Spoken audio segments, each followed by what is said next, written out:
Uganda Kampala kwe tusinzira mwebale nnyo kubanga mutugoberera katusubire muri bulungi mwebale nnyo kubanga mutusako time notuwagira east oli otya ndozo li Saudi namuli nkulamusizaako nnyo okola P7 muwala wa Uncle Lukwago ekawanda.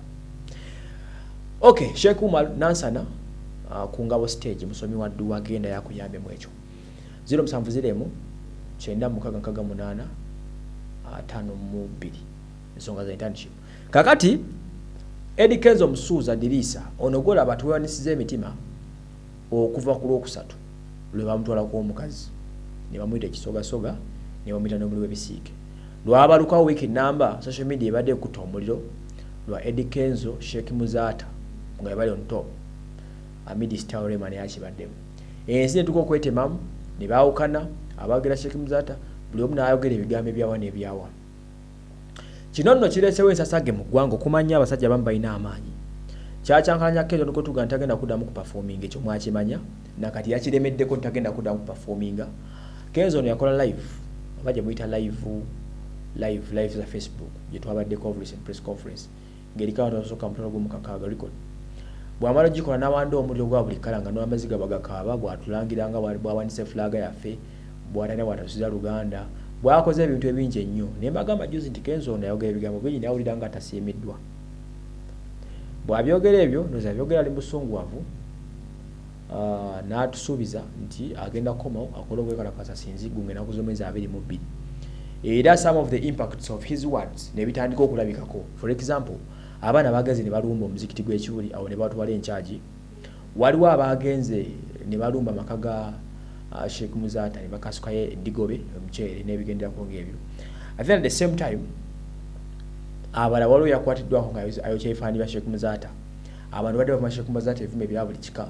nga kiraga nti ebigambo Kenzo bye yayogera n'amaanyi gabadde ayolesa ng'asaba apology ya Sheikh Muzaata bye bisobola okutabula abantu awo ne bava ddala mu mbeera era ne Uganda gubadde gutokota simusaanikire anytime things could go violent. Kati share omukulu Kenzo olwalira azemu n'akola not leero but yazemu n'akola press conference yabaddewo ku lunaku olwokuna I think lwali lunaku lwaggulu saa zadde nga 10 n'atuteekako ffenna tandika ojjota buliro n'atugamba withdrawings ebigambo bye. Kenzo alidde ebigambo bye byonna byabadde alina simanyi naye okusiza ku bigambo byatugambye nti yafunye okubuulirirwa okuva mu bantu ab'enjawulo okuli Katikkiro wa Buganda Bakyagulanyi ba Dr. Chameleone abantu ba bulijjo guidance okuva mu State House abantu bangi nnyo nnyo asomero kalala abantu ba 10 abavuddeyo ne bamugamba Kenzo ceasefire bono okukomamu ne gutaaka ne gwaka teri kigenda kuggwa gezaako kubanga wekkakkanya because mu mbeera ne badde ng'eyokusaagirira abantu badde bayinza otufiira mu akaba wabadde waliwo suspections nga either Muzaata abadde wataso omulumbi waka nga he might be attacked anytime because of rampant hooligan people abadde bali ku side ya abalowoozebwa nti bali forced by ebigambo bya Kenzo. At the same time ne Kenzo naye neyekuba omupiira n'agamba naye atidde ayinza okutuusibwako obulabe kubanga enkambi zino zombi okuli ya Sheikh Muzaata alina abamukkiririzaamu believe me or not ne Kenzo n'abamukkiririzaamu kati mbadde mugenda kufuna waludi w'endala wakati wa Kenzo ne Sheikh Muzaata. Kati Kenzo okusaba ku bigambo byagamba nti yafunyemu okutya n'ekiro Kenzo afunyemu mbu ekirozo mbu ku bigambo bye okusaba bw'ayogedde nti bitibadde bigenze violent nga naye bwafunyemu okutya nga bayinza omulumba kitegeeza either Kenzo adde ayinza okufuna obuzibu nga bulowoozebwa nti buva ku Sheikh Muzaata n'abamuwagira oba Sheikh Muzaata yennyini okufuna obuzibu ate Sheikh Muzaata abadde ali mu danger zone kubanga badde batukire okulumba ewakaawo then basi bikyali byamwedde nakatono bw'atyo Kenzo n'avaayo ne bakyusa ne theme gye mubaddeko nti Sheikh Muzaata must apologize ne mugikyusa nefuuka Nyangongo ng'egamba etyo nti we must apologizing is good automatically bato baba kuwangudde endowooza mufunze twasembye okumanya nabagambyeko nti Sheikh Muzaata yali agenze ku radio n'agamba edda okusisinkana Kenzo okumusinkana banyumye ku nsonga zino. Now pressure esusse neyitirira oluvannyuma lwa Kenzo ogamba nti abuuliriddwa abantu eb'enjawulo n'asalawo statement ze era ne ku Facebook bw'ogendako ebisinga bya data day bali biwanda omuliro n'ebikankanga eggwanga yabiggyeyo okujjako asigala tutiisatiisa n'atuga atagenda kuyimba not until nga Sheikh Muzaata yeetonze. Now kati Kenzo ate wano webyonoonedde because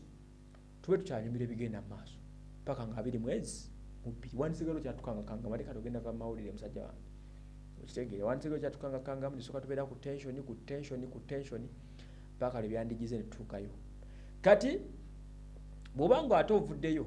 n'olaga nti we cease fire no pulling out tulekera okubeera rampant tulekera okubeera violent at the same time neyongera noteeka statement yeeri togenda kuddamu kuyimba ekyo kyokuti kuyimba okiremeddeko nga bwotagenda kuyimba naye nawe basimanyi kyoba oliko nange yekubya omupiira naye bwe gutyo bwe guli ogwa Kenzo alabikanga omuliro aguggyemu bwe luba lutalo twagenza okumaliza nga half time Kenzo versus